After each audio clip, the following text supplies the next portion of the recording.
Zimbabwe, there's This meeting is being 80%, there's this 80% unemployment rate, but they speak perfect English, got a little UK accents. And so anyway, we turned it into a business, which the company is called ZimWorks. And then we have divisions like Support DDS that we work with a lot of dentists. And so, yeah, it ended up being my full-time job. And so I'm in Africa about 4 months out of the year. And we use our business to support ministry. So we take 51% of all of our profits and we donate it to various ministries around the world, really. 51%. Isn't that cool? Yeah. So it's been a lot of fun, and God's blessed us. We've got over 500 people working there now. We've got into this year, we expect to be at about 850, and we've got a 10-year goal of 20,000. So we believe it's possible. So it's a lot of fun. That's a big project. And for all of you who know, JW is the reason I even went to Haiti the first time. JW has changed my life, and because we went there about 5 years ago, JW. Yeah, 5 or 6, yeah. And then we treated orphans there in Port Liberty, and then I told JW that I'd like to see a clinic, and so this is finally where we're at with that. And I, just to, on the lower right is Matt Lasorsa. Matt is a implant dentist, extraordinary implant dentist, educator, is thinking about possibly being one of the lecturers there. Not sure if that'll work out, but he's certainly interested and wants to know what we're going to be doing. And then Laurentis Barnett is on the upper right there, Matt. He's a friend of mine in Fortune Management, a wonderful dentist who has done more work in Haiti than I've ever even thought about doing. And he's got a good heart, a wonderful heart for the missions there. And I think he's always wanted a clinic, so this might fit in with his plans. Ralph on the lower left has been the person who introduced me to Ecuador, another Fortune Management doctor.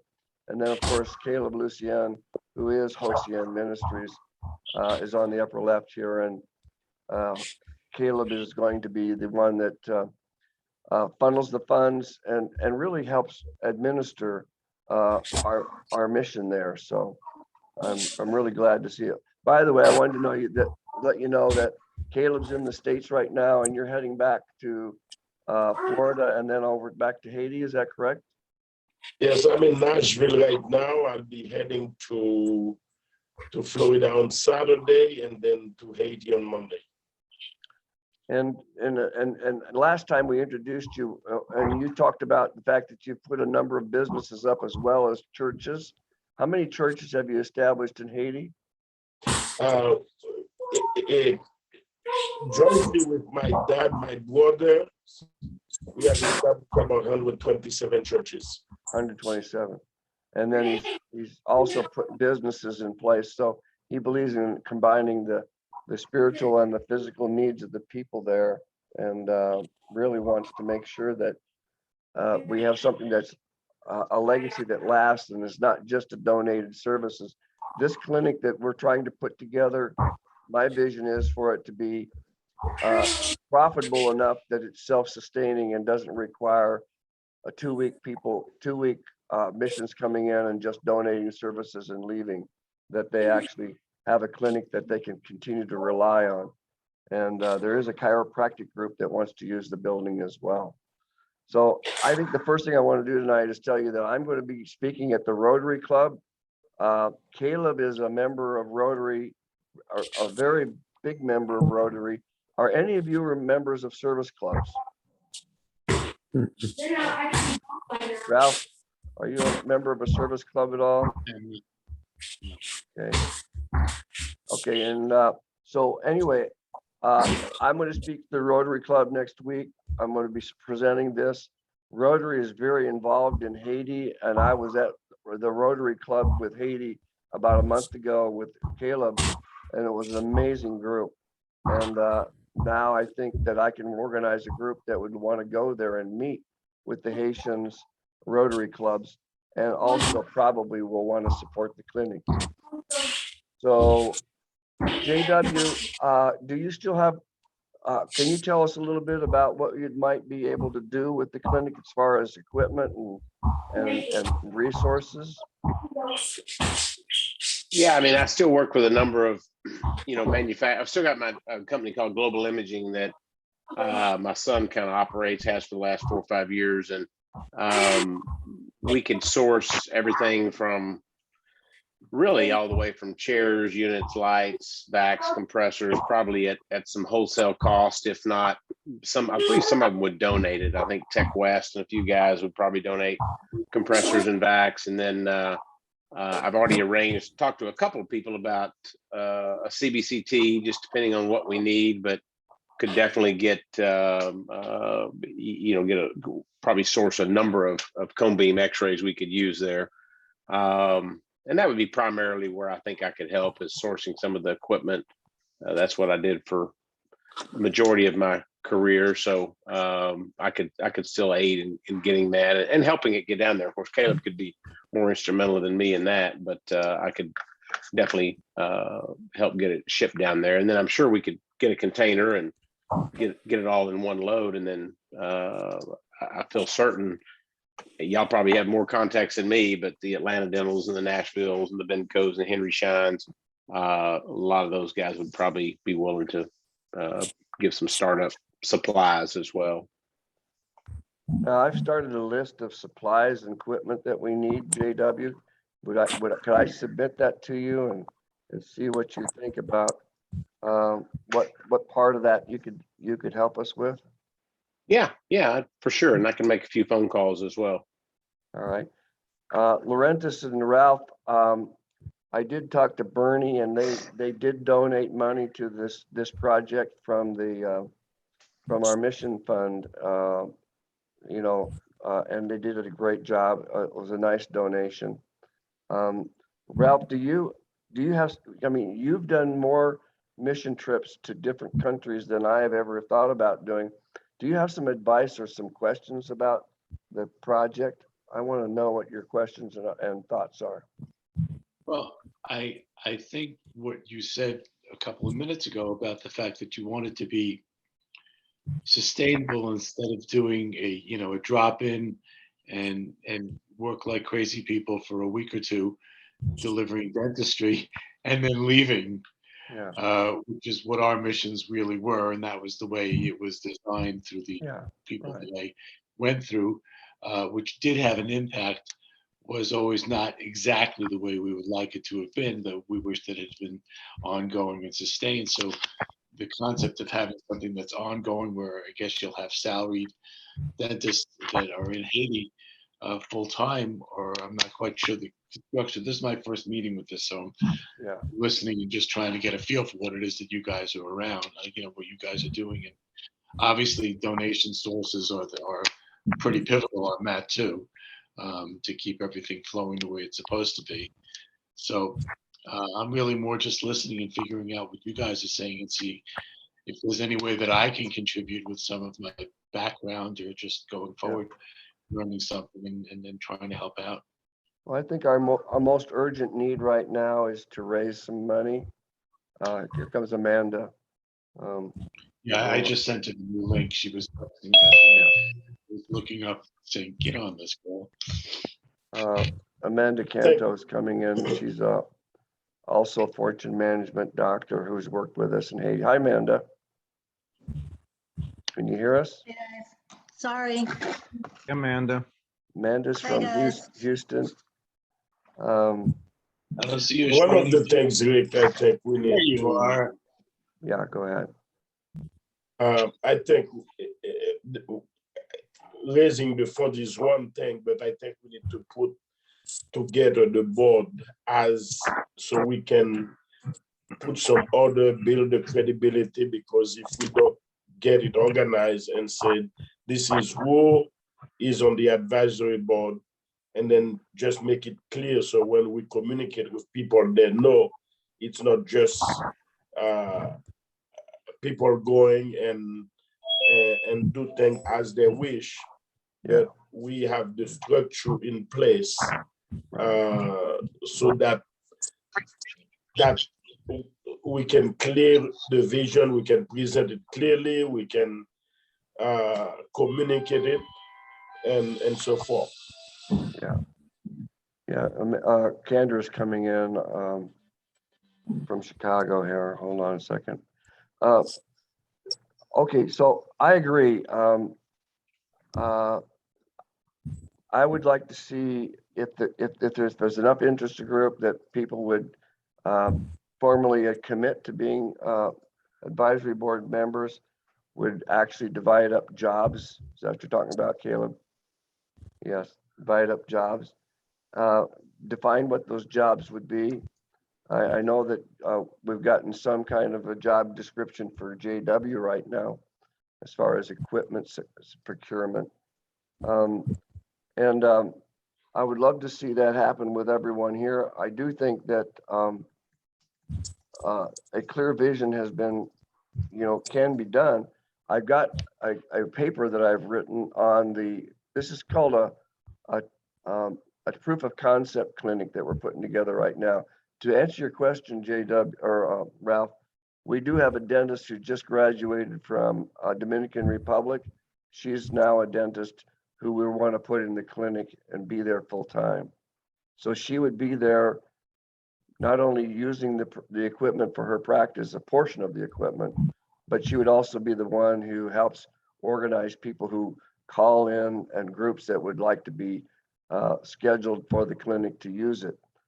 This clinic would be not only for educators like Matthew, who brought in groups of people that he wants to train in implantology, but also people that want to come over like you, Ralph, who want to come over for 2 weeks, donate services, and use the clinic for that purpose, you see.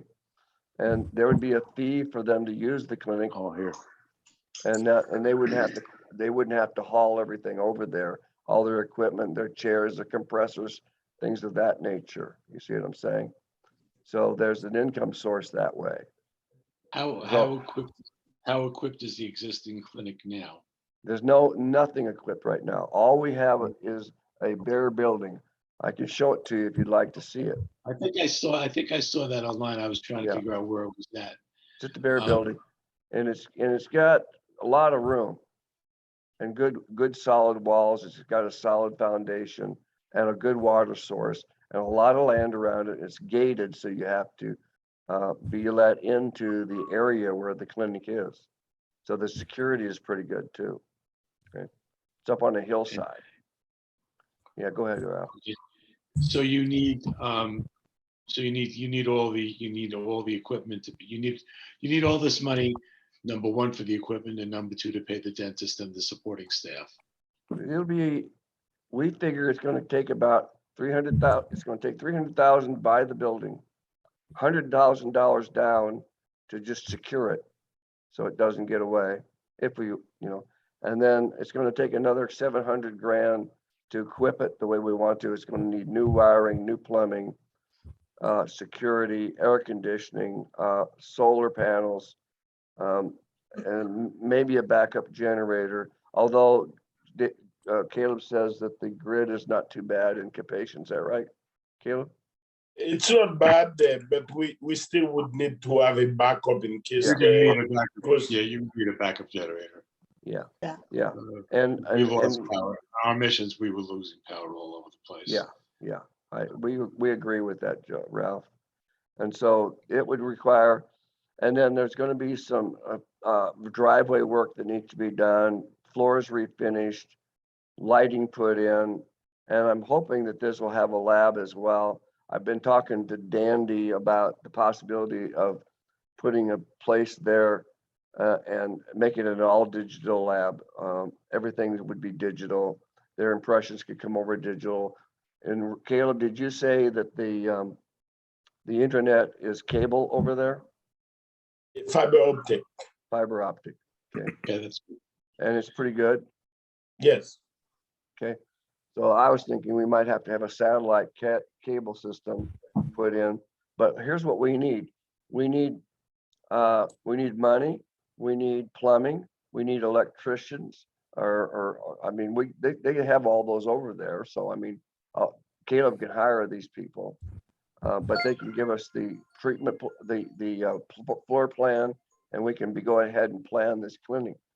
I think the priorities I have, and if you guys would agree, is that we secure the 100,000 to hold the place, and then continue to raise the remaining 900,000 to buy the building and begin the planning of how we equip it.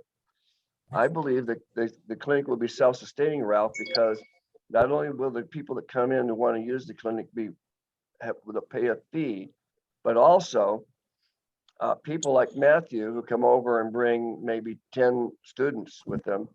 I think, what were they charging in Dominican Republic, Matt?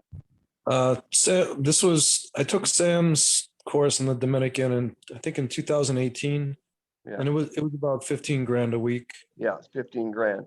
So Per if the person. clinic took 10% of that, I think that, and we had this, and they came in there, I mean, when you did those, Matthew, they were putting the implants in, but they weren't restoring them, right? I didn't see one implant restored all No, week, and I heard it's- the same thing that's a about shame. our- Yeah. And so we could have mini implant training there as well as regular implant training. Yeah. And I think if the clinic would build, for instance, if Matthew came in maybe even twice a year and and I've talked to 14 trainers, okay, around the country, and from Garg to Brower to Sam Lee. I actually talked to Sam Lee too. And even extraction specialists like Kukos. They would all come over there if they want to, and bill their regular fee and go ahead and pay a fee. We'd have a locker for each practitioner who comes over there. They could send their equipment over ahead of time, have them in a locked space so that their stuff is secure. When they come over, they can just unlock their locker and begin their lectures, okay? And begin setting up their treatment. So that's the way I see it happening right now. I have a real basic question. Yeah, Would yeah, be, go ahead. is talking about dental implants, isn't that aiming very high at the very beginning? I mean, wouldn't you getting Okay. established with regular restorative dentistry and oral Yeah. surgery and prevention would Yeah. be, I would think little steps going straight from a non-existent dental clinic to knocking out dental implants sounds like Uh, a giant leap. Well, that's a good question, Ralph. First of all, I talked to Burge Kalajian, okay? And Burge is talking about putting a hygiene program in here, okay? Basic preventive care. I agree with him. I think we could do that easily and have that in addition to, but right now, when I was over there, okay, and I was doing donation work at that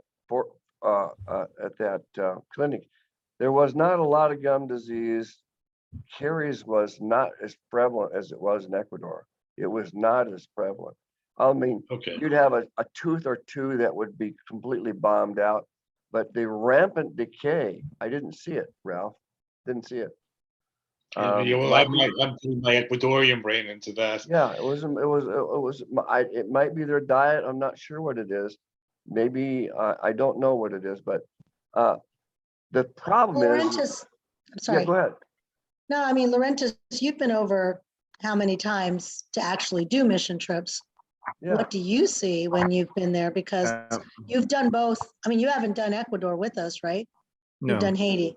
So Yeah. what do you see when you've gone? Because I'm kind of along the line of thinking, like what Ralph just mentioned, that it does seem like, okay, what about all the needs of the people that are there? Yeah, so I'll answer that in a minute. Go so ahead. we kind of talked about this last time, and I'm sorry, I haven't had an opportunity to No listen right, to and it. no, it's fine, it's fine. The caries is not as bad as you would think. I remember when I first started going to Haiti 12 years ago, compared to now, I definitely see an improvement. Now, Good. is there work still need to be done? Absolutely. Can you compare it to us? Of course not. So do they need education? Do they need OHI? Of course. So I definitely think that there is still work to be done. There's still education need. There's still, it used to be where you would go and they would just be like, okay, pull a tooth. Now when we go, they're asking for composites, so, we've educated them to know you don't want to just pull the tooth. Let's do something about it that's help you save the tooth. And so we don't see rampant decay. We don't see, like we used to, because we educate them to not turn to the sugarcane, which was causing it. So, but that's in the area that I go to, so, but I can't, the two areas that I go to, my school and then where we work. For example, in Pillon, which is the area where I've worked mostly, our hospital has a dental clinic there, and they work with kids in the different schools. And so almost every month there is a dental hygienist that goes and do some education. And if there are kids that need to be just have a prophylaxis, they do that. If they have anything major work that needs to be done, you have different places where you have dental hygienist that goes and does some of those basic prevention. So that helps with having more difficult cases. So JW asked, was there a business plan? We talked about that last time about getting a video or something done as well. So I don't think, unless Rick, you've done a business plan, but I think that might be our next steps to create something in writing so that we could have, all of that put together. Let me just say something about Ralph's question. Ralph, there aren't educators in America that go over to Dominican Republic to teach composites for $15,000 for a week. Okay, so it doesn't fit the business plan to make the clinic viable the way I originally envisioned it. The reason I thought about this is because I saw people like Sam Lee go to Dominican Republic and charge 15 grand per doctor for a week's worth of learning. And I knew that we could take a portion of that and make this profitable. But I don't think people are going to come over and do composites because, first of all, the liability question is also the issue. Dentists like to come over here practice because there's no lawsuits going on in Haiti, and you can practice on a live person and do really good work under great supervision without the worry of a lawsuit, and also profitably for the clinic. That's the reason I put this vision together like I did. But when Bird says we need something that is preventive in nature, hygiene, because that's what he did in Armenia, I'm thinking, yeah, we could do that because there's room in here to do that and teach the local dentists how to go ahead and perform better dentistry, regular dentistry. I think that can be a portion of the clinics too. We could have people donate a little bit of their time when they're there to that kind of education. That makes sense. Is there a profound shortage of dentists in Haiti? Hey, go ahead. Okay, yes. I think so. Caleb would know.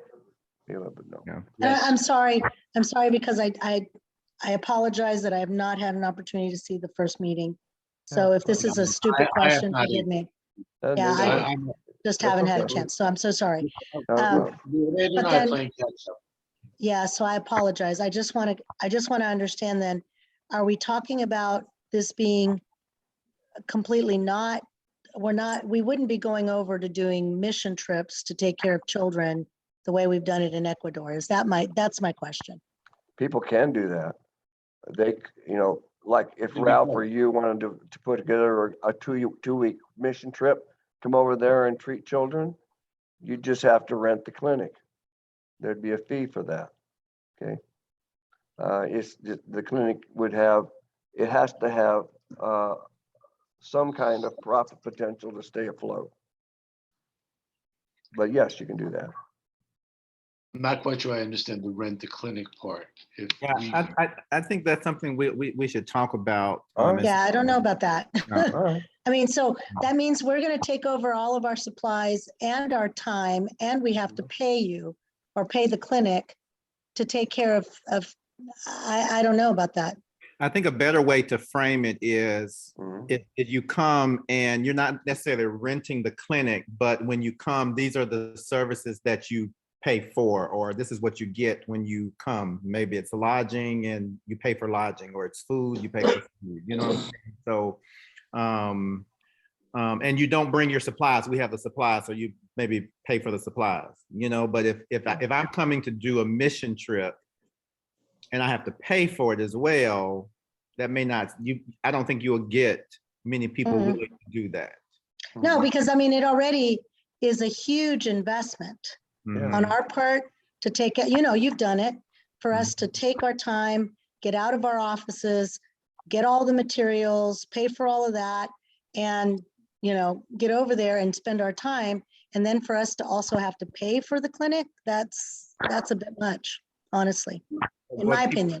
But what Just my people opinion. are used to, they are used to paying for lodging and food, but if I don't have to deal with hauling my stuff over there, because you've taken Yeah. care of that, then okay, I'll pay for that, Yeah. but,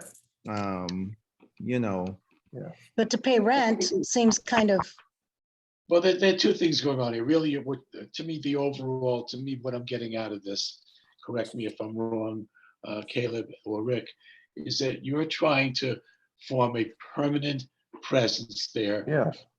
It has to make money. 365 days a year, that you're trying to open a clinic. And if maybe we could put together, and then in addition to that, if that got up and running, we could say, well, we're going to grab up 7 dentists and a number of hygienists, and we're going to hit you by storm, and line up as many, which is the way we did it in Ecuador. It was like there were like 150 kids sitting out there that were all gathered by the Ecuadorian Navy. So it's a completely different dynamic. But so really, to me, the essence is not necessarily putting together dental missions for 1 or 2 weeks to go and do it. The emphasis is getting a full-time dentist or 2 or 3 there working and getting them funded enough so that they can get up and running. And then if we want to add in some missions, that would be would that be the game I plan think you're you're right. looking I at? think that's closer, Ralph. I mean, the clinic, first and foremost, has to be self-sustaining.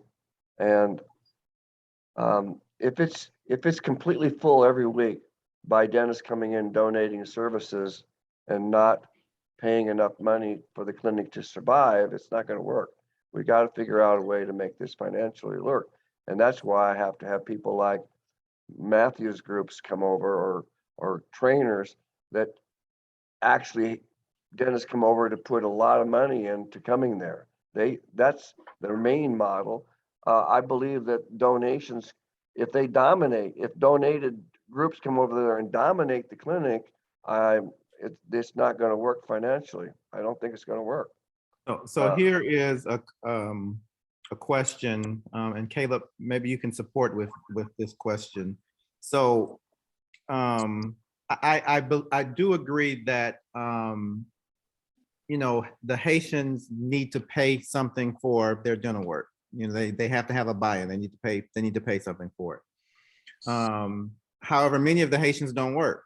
They have very little income. So that something they pay has to be reasonable for the location.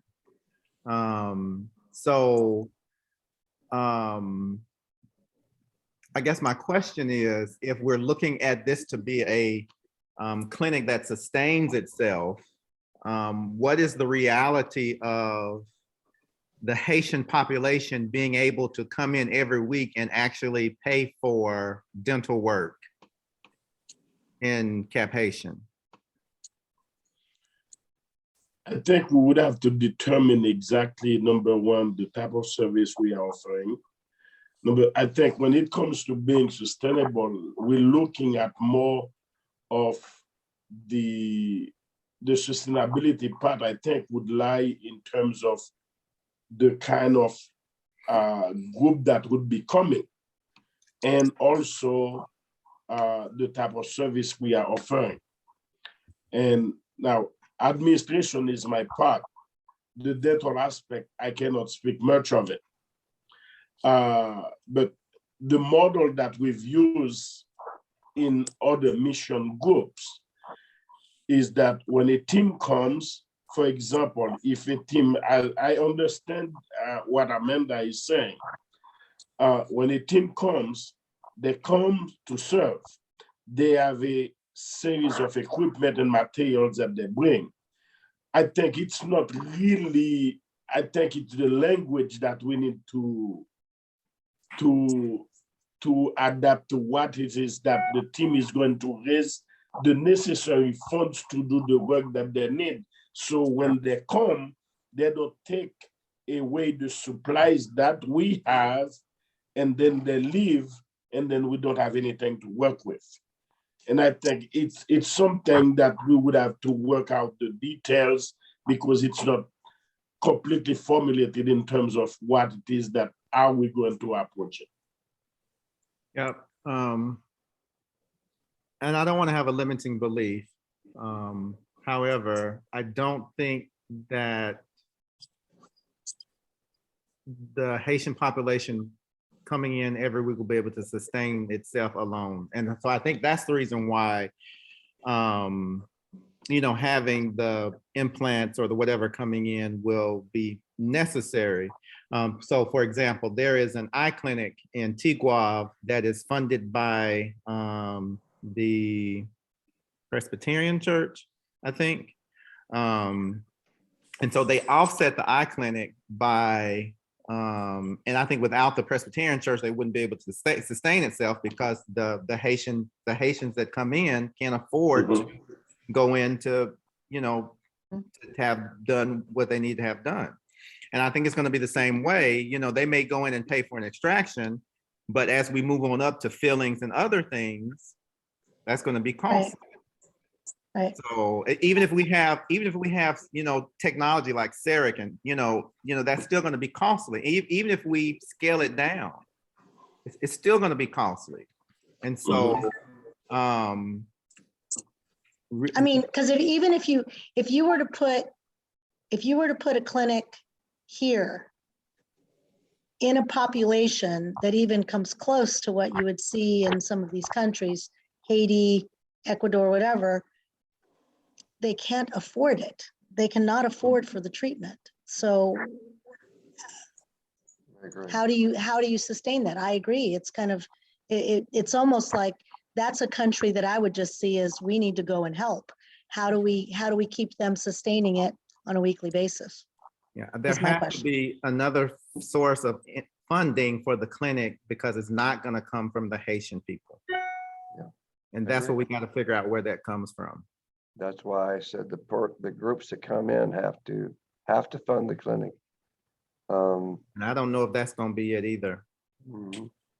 Well, I have gotten a lot of interest from the trainers who've gone into places. Now the trainers, yeah. Okay. Yeah. Is there anybody that knows of any other situation similar to this? So let's take Burge and the clinics that he opened up in his country. It's a different animal, but go ahead. So Burge was self-funded. Burge was self-funded for a long time, and then as he got up and going, then he approached the government, which is not going to happen in Haiti. I was going to bring that up. He said, I actually knew the answer to that. Now I want to tell you what Burge said to me the last time I talked to him. He said, at some point you need to get the government, or at least the local government, involved in this, because they will feel like it's part of them, that they'll have some feeling of ownership in the success of this project.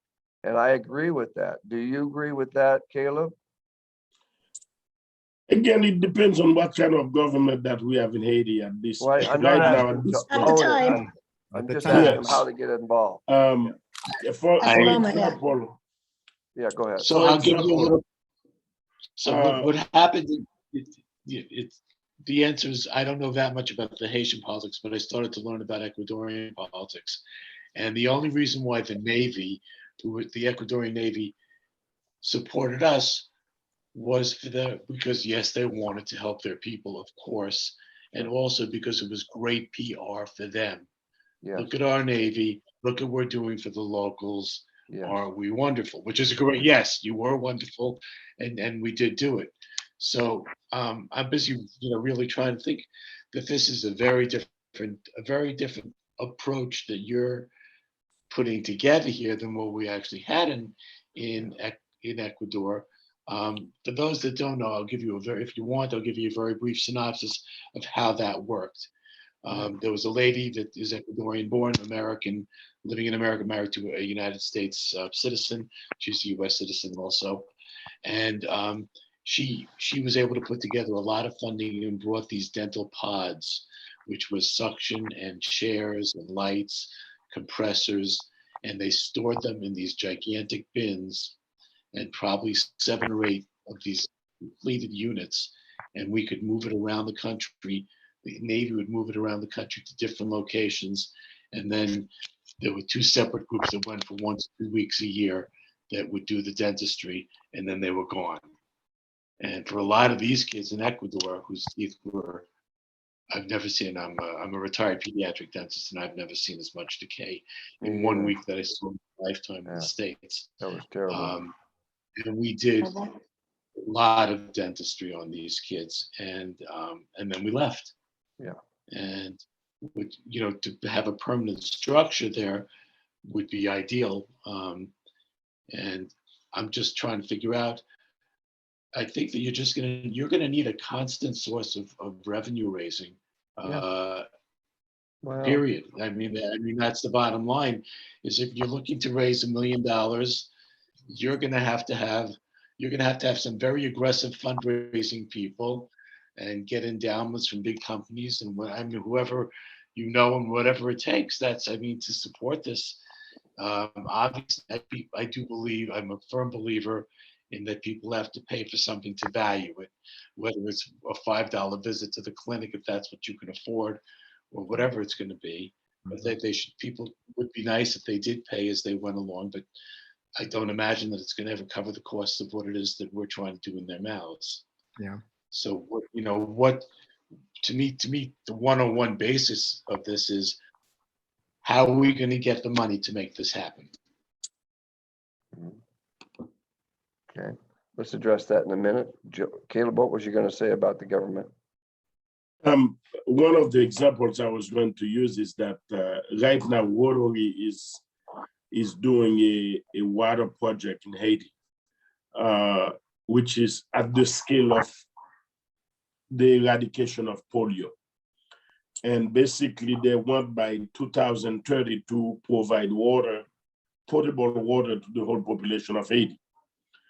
And in that case, we work with the government as Rotarians, and the government has given us the platform to work with them to make it happen. So there is the possibility of working with the government. It depends on who is in power at that specific time to develop that memorandum of understanding in terms to get it to work. And I think the sustainability part is possible. However, we have to use different dynamics in terms of using it in order to make it happen. One is basically if we're going, for example, of renting, because local dentists do not have equipment. But let's say we're working with local dentists, and then we bring them to the clinic, which is well equipped. And then we said, okay, even you coming to provide your service with your clients, and then we charge you for the usage of the facilities. And that's one aspect. The second aspect is bringing professors coming to teach.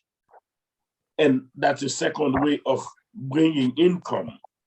And there can be creative ways that we really haven't had time to sit down and put our heads and brain together to say, these are some of the effective strategies that we can use to make it happen. But I believe in, for example, in the ministry that I'm involved with, there are two things that I'm using right now to bring sustainability. I've opened a gas station through the ministry. I've opened a restaurant through the ministry. I'm building a mall, a strip mall through the ministry, raising funds through the ministry and renting those facilities to people. And then my dependency on the US to support about $25,000 a month over the past 2 years has gone down to about 60% of support from the US. So it is possible. It is possible, but we have to, after those two meetings, we just haven't had time to sit down and discuss the effective ways of making that, of what we're going to be able to do. Yes, listen, I like bigger visions than I do. I like thinking big because it takes about as much effort to build something that's magnificent. And I want this clinic to be absolutely state of the art, something that they don't even have in Dominican Republic, that all of Haiti would be proud to see, that the students who go to dental school in Port-au-Prince would come up to the clinic for training. Okay, I mean, it's going to be something that's never been seen before in that part of the world. I think it's going to be something that even people like Smile Train might want to use when they come to Cap-Haïtien. But I do believe that people like Caleb, who lives there and knows how the economy works, could bring in sources of income that I haven't seen before. And I think the idea of local dentists renting the clinic is a fine idea, as long as we make sure that they don't rip it off. I mean, because I had one pay, you guys know Nifam, right? Nifam built a clinic down there, and it was all equipped, and then it was robbed and became non-functioning. So we have to make sure we have security there. Okay, very good security. And I think the fact that it's going to be on church land and Caleb's property, I think makes it more secure. Don't you believe that, Caleb? Yes. Yeah. And it is right behind the property, is right behind the school and the church that we open. That you already own. And the idea that you're making properties that are funding and actually producing income for your ministry is great. The gas station, I've seen the gas station, I've seen the restaurant, and I know I've been to the school twice, and I think they're magnificent. They're really going wonderfully. So there's lots of possibility there. Well, when you talk about a budget then, and this income potential, I think I'm going to need input from you, Caleb, on what the possibility of money would be from locals. But I don't think that this clinic is going to cost a lot to operate. Do you? After it's built? Just tell me what you think, Caleb. You may have to reformulate your question again. I don't think there's going to be a lot of operating costs to this building, this clinic.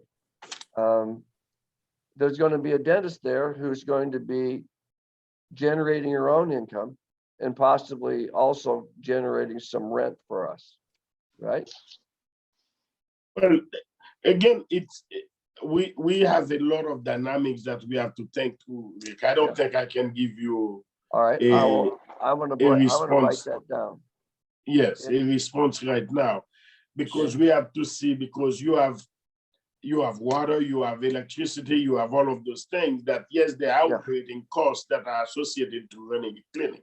Right. And so we have to, once we get to the stage of working with the numbers, and again, I'm a preacher, I'm a visionary. I will tell you, I won't tell you, if you don't give me $1 million, I'll die. I said, like the, but I'll say, because I want to go to heaven anyway. So, but I'll say, if you don't, but I think the thing that you said earlier, and my motto is, it doesn't cost anything to dream. So if you're dreaming, dream big. Yeah. So it is possible, it is doable, and we need to put together the business plan. We need to All right. get people from the financial side to come alongside and help us formulate it properly.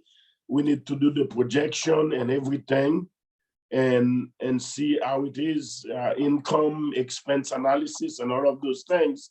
And once we get that going, then we can have a true picture of what it would look like. I've worked with right now, my school in Cape Haitian is self-sustaining. I don't need support from the US because there is a dynamic there. And I think it can happen. It can happen. We just have to work out the details, work out the numbers, and get someone who knows how to put the numbers and the language together to make it happen. All right. I think what I'd like to do then is set up another meeting, but I would like to do just the cost of the clinic to keep it going. Caleb? Okay. All right, let's do that. I want the cost of water and electricity, but there's not going to be any rental cost for the land because it's on church property. Yeah. We're going to have a security guy at the gate that probably need to be paid, and then the gal in the clinic who's going to occupy the clinic and use it. She shouldn't be costing us any money at all. She should be probably paying us a little bit of money to use that clinic. So I have a question about that. Yeah. I'm sorry. Go ahead. ahead, Laurentis. You were first, Laurentis. Go ahead. I don't know if that's an assumption that we can make. Yeah. Well, And I've already met her. Yeah, go ahead.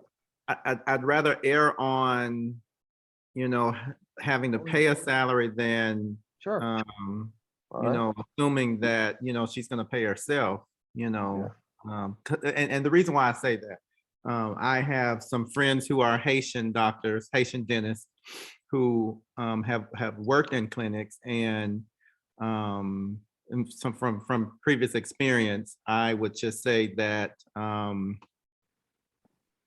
I would just err on. That's fine. I agree with you, Leonard. That's fine. Probably the worst case scenario, right? Mhm. Yeah. Okay. Well, and then, how large of a clinic are we looking at? I mean, how big of a space, how many operatories How many is square feet? one? Yeah, how many square feet are we talking about? I think that the building is 6,000 square feet. Don't you? Yes. You got 2 floors, and then you've got a rooftop. You've got a balcony, but 6,000 square feet inside is a conservative estimate. It's pretty large. It's pretty large. So I guess Does this building There are exist? space to put at This least. building exists. What's that? Does this building exist? This building exists now, Yes, it does. Yes, and it's just, and I saw, all right, so, but it's empty. There's nothing in it. It's There's it just, is nothing in empty. Yeah. okay. And do we have dental architects? Do you have any architects working on any plans for different floors and what you? The first step, Ralph, is to basically secure the building. Yeah. And then the second step will be getting what you're talking about. So we want to buy this building. That's correct. Not owned by you or the church or anybody other than some outside party that owns this building right Yeah. now. Someone else owns the building right now. We're in the process of purchasing it. and they want $700,000 for the No, purchase no, of they No, want, it's 300, costing 300,000. $300,000, right? You want $700,000 to build the clinic. right. That's And correct. is that a number that you pulled out of the sky, or have you actually gotten estimates from? No, I sat down with with a paper napkin and penciled it out. But no, it's not a figure that is got all the detail to it, Ralph. And you also need to understand that when you do set up this clinic, obviously you need maybe not a full-time mechanic, but you need a full-time mechanic. That's exactly right. It's, Oh, and that- I just have to say, I mean, we just opened 6,000 square feet. Yeah.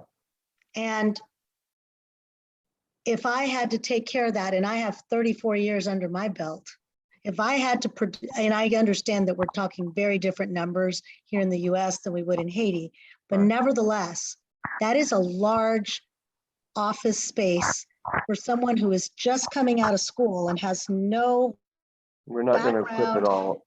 Right they away. don't have any experience on how to run an Right. office. They don't have any experience on how to produce enough. They're slow. I mean, Right. we don't even like bringing on brand new associates.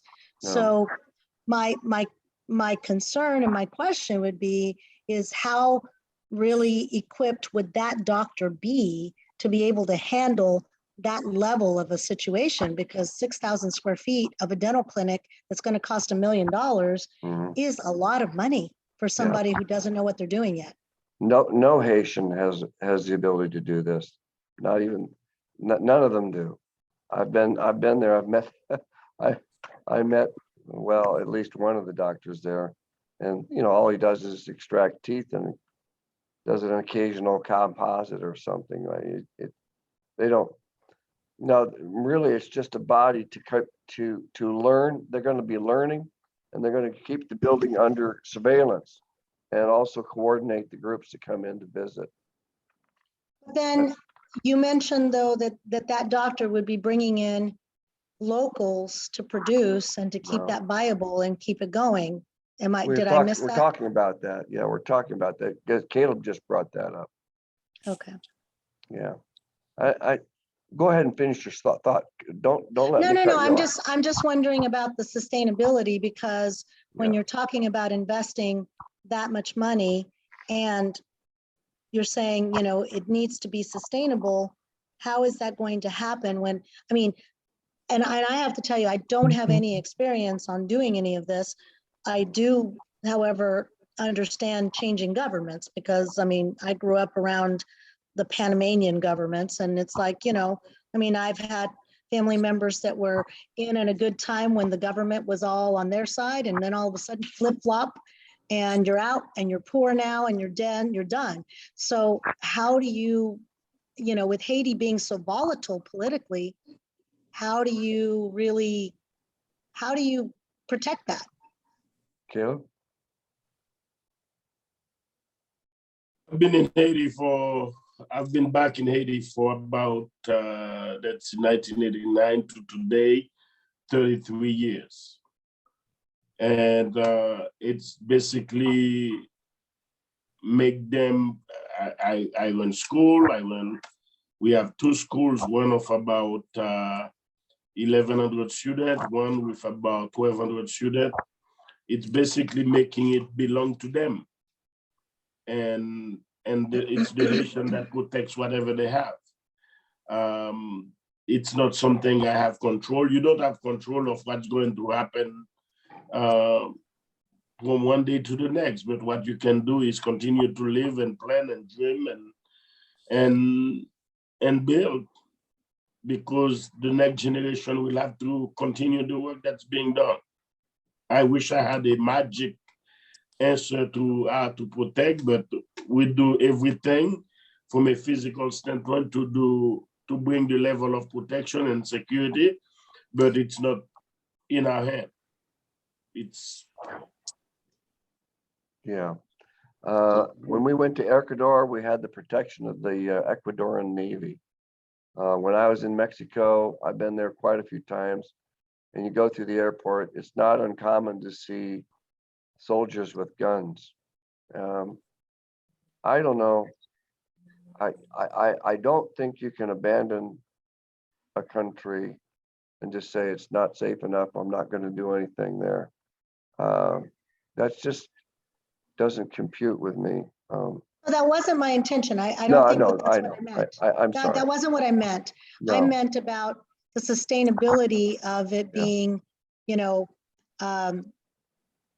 bringing in Haitians and bringing in, you know, and trying to sustain this clinic at all times when there's a lot of volatility. And all I'm saying is that I'm not talking about our safety necessarily, because even when we went to Ecuador, it was very obvious that we had to stay under protection because it wasn't Yeah. always safe. No. However, I mean, I'm with you on trying to help every country that we can, and especially one that's as close to our heart as Haiti is, you know, through Laurentis and all of you. However, I just know that with shifts of government come shifts of finances, shifts of financial backing and support. And it's like, you know, you're constantly having to restart sometimes. So I'm just wondering, how do you Well, manage that? let's just give you a scenario. Let's say Matthew comes in with 10 dentists, let's say 20 dentists, because, well, 10 dentists. And you got 5 chairs, 10 dentists, one assist the other in the morning, 5 surgeries twice. So they're doing 10 surgeries in the morning, 10 surgeries in the afternoon, and each doctor assists each other. We have people there who are from the local community learning from the dentists that are there and being taught. They could be paying for their treatment, the Haitians there, but we're also getting 10% of $150,000 or 15 grand for the week. Okay, I think 15 grand in this clinic could go a long way. I do. Just 1 week. Right, Caleb? 1 Yeah. week, $15,000. I think it would sustain the place for the whole month. I believe we can get more than one group down there and probably do this at least once a month. Okay, I may not go out right away, but I think we can do it. And there are groups that are going to go twice, 3 times a year. Okay, I think there's a way to sustain this clinic and not. But you do have to solve the safety idea, Amanda, because, and we do think that Caleb has the ability to help assure safety or make it quite comfortable. We got a hotel that's completely isolated along the shore there. That is absolutely gorgeous for people to stay. And we've got excursions for them that doesn't require us to use the roadways. We have ways to bring people back and forth to the clinic that is safe. I think we just have to assure people that it is no more unsafe there than it was 5 years ago when I was there, right, Caleb? It's not any So, different. and again, I let me add that Yeah, I've been taking groups to Haiti since 1982. yeah, So it's not something that is new to me. And we've been doing mission work, bringing mission teams to Haiti. Now with the situation in Port-au-Prince, we fly directly to Cape Haitian. We don't go to Port-au-Prince. right. But we've done it for from 2022 when you go to 1984. That's about close to 40 years that I've been involved in bringing teams to Haiti. And it's been very successful. And in Cape Haitian, we have different in terms of security. There is no issues in terms of what goes on in Cape Haitian. There might be some manifestation, just like when there are things going on, but in terms of security for the community, it is a safe community. So it's not a major concern. Yeah, we're up in northern. Hey, if I could just comment, and I've been to, Caleb knows, I've been to that area 20 or 25 times. I don't see the security issue as an issue. My question is more along the lines of, and I'm sorry to look at it. I just look at it from a business perspective, and I kind of go back to what Caleb said.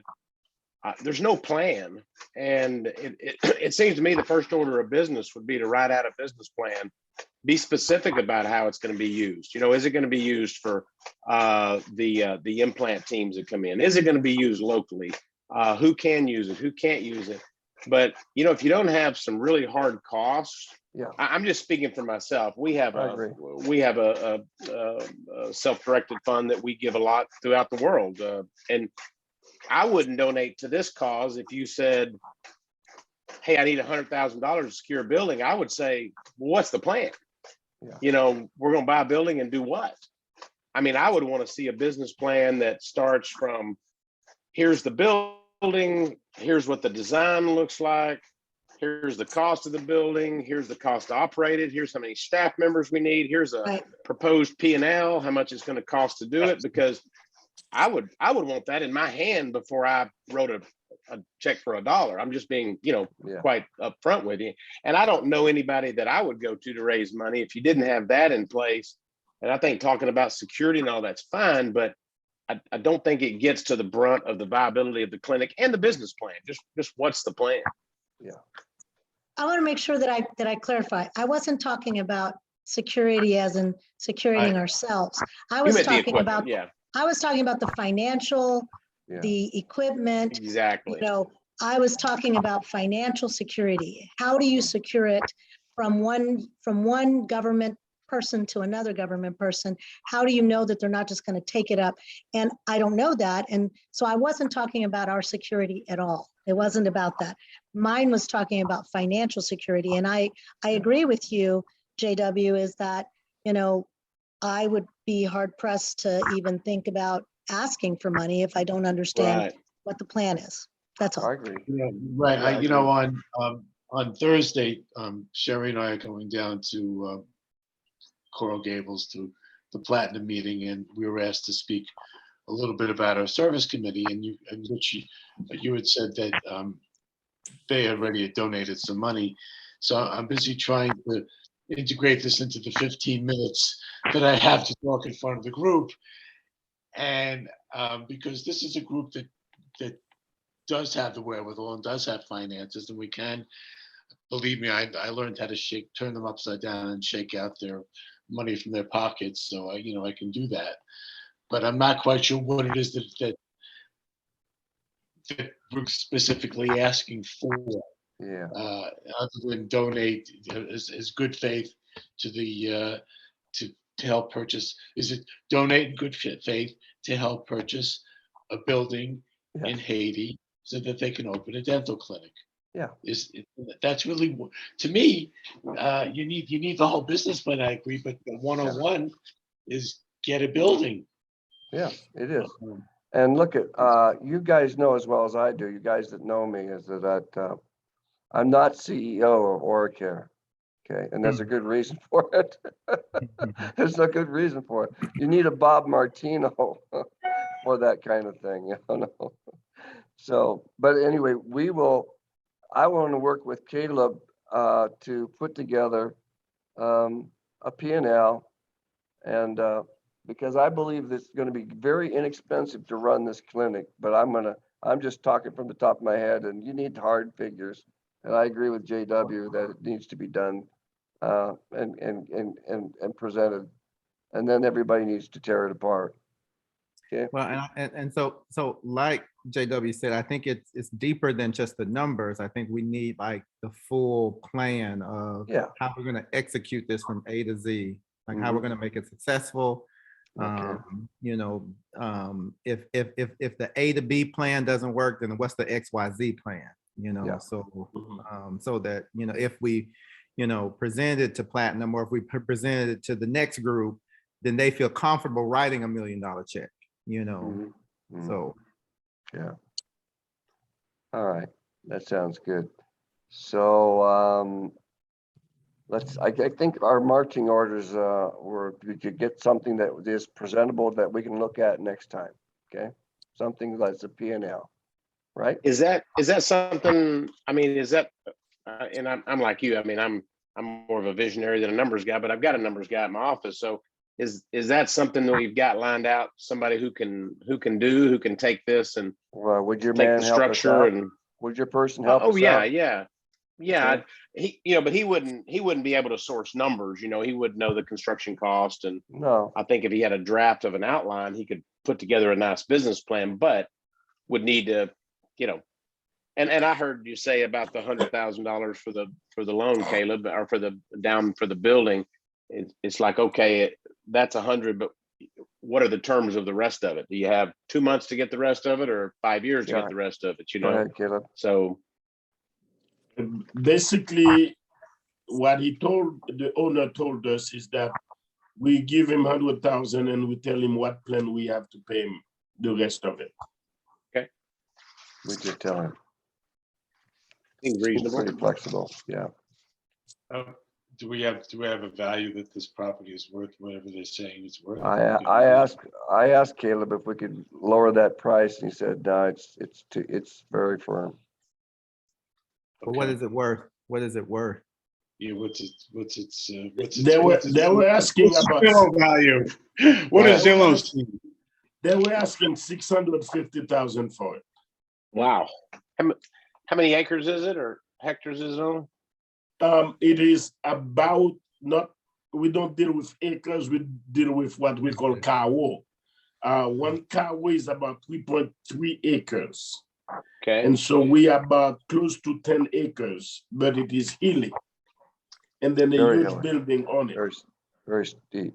And there's a cistern on it as well. Yeah, A they already have, water cistern, very large. Yeah, I think and Rick, I've got some people in our Africa office that could do this. If we had pictures or videos, we could put together a short video and from kind of start to finish of what the vision is, and at the end you could have a mock-up of the building. I think some of that would be really beneficial. I agree with Ralph. I think just getting the building secure might be the number one goal, and then figuring out from that point what needs to happen too. All right. and as A rendering, an artistic rendering of the outside of the building would be fantastic. I don't have a floor plan to be able to do any planning inside. But we could get that, could we? I don't think they're gonna give that to us. We've already asked them for that, Caleb, and they said, no, not until you get. That's it, when we give the down payment, we'll have it. Then they'll give us that. Yeah, okay. All right. Well, who should I contact, JW? Or do you want to get? You can just contact me, and once you have all the data together, I think the first thing would be, having all the information as well. Yeah. All right. And then we could put it together in a plan for sure. Okay. Very good. And Caleb, you're probably more experienced at that than I am, but I will give you some of my input on that. Okay. All right. We can take the concept paper that was prepared by those guys from England. Article 25. Article 25, along with, because they already have a concept paper. We have a concept paper, and it's 50 pages long already, but it's for a $17 million project. Yeah, so. Okay. So we've scaled this down. Yeah, some of the languages, and we can use it, and then we can work. The three of us can come up with something. All right. Yeah, it's in there, and we'll just pare it down is what we'll do. Yeah. Yeah. Okay, good. All right. Will you guys be willing to meet again in about 2 weeks? Do you think that would work? Are you going to be on Mount Everest, JW? I leave on the 20th. I get back on the 5th of April. So I'll be out for about 2.5 weeks. All right. Okay. Now, Ralph has been saying that a lot of his friends have been having broken legs, so you better be careful, I'll take the helicopter down after that. JW, have you been working out, JW? Because that's going to be quite a climb. I better be. If I'm not, I won't be ready. I hope I'm. If not, I'll be back early. Mhm. Just be safe, man. Be safe. Oh, I got yeah. that. Yeah, thank you. Oh, that's great. Well, look, I'll try and pick out a good date that works for you, and we'll get another one scheduled, but it'll be in approximately 2 weeks. Okay, guys? All right. Sounds good. All right. Right. Thank you, And guys. by the way, Nice to meet Amanda, everyone. on this thread with Messenger, if you go up a little ways on the thread, you'll see the recording from the last meeting, if you want to look at the pictures of Okay. the building. I will Okay? I will do that. All right, Thank good you. enough, guys. God bless you all. All right. All right, and same See to you you. tomorrow, Amanda. Matthew, All thank you right, I for can't wait to coming. see you, man. All Can't right. wait to see you, Ralphie. Love you Bye. guys. Hey, Bye-bye. Bye, guys. Hey, Rick. Bye-bye. Yeah. Hey, I spoke with the chiropractor. He wants to talk with us on next Thursday if you're available. I'd be happy to do that. Okay. So Well, let's- look at now, I'm going to Dallas next week. I'm going to be giving a lecture down there on immune system and oral care products to an AIR group. Thursday, did you say Thursday? What's the date? What date is that? Laurentis, what date is that? So the 17th, 17th. Let me look at my schedule here. St. Patrick's Day. Oh, really? Yeah, I can do that. 17th is fine. I'm open. Okay. All right, so let me know what time works for you and I'll let him know. He came in the You office today. I pulled two That teeth. that far ahead, I'm retired. You can let me know. I'll be happy to do that. You want to stay on the line a little bit, Caleb, or do you want to chat with me? Yes, All right. yes. Okay, I'll let Perfect. you, I'll check with him and I'll let you know. All right. All good right. enough. Thank All you so right, much. y'all have a good night. Good night. Thank you, Lawrence. Laurentis. I Well- checked with Nicole. Nicole? What's that? I checked with Nicole and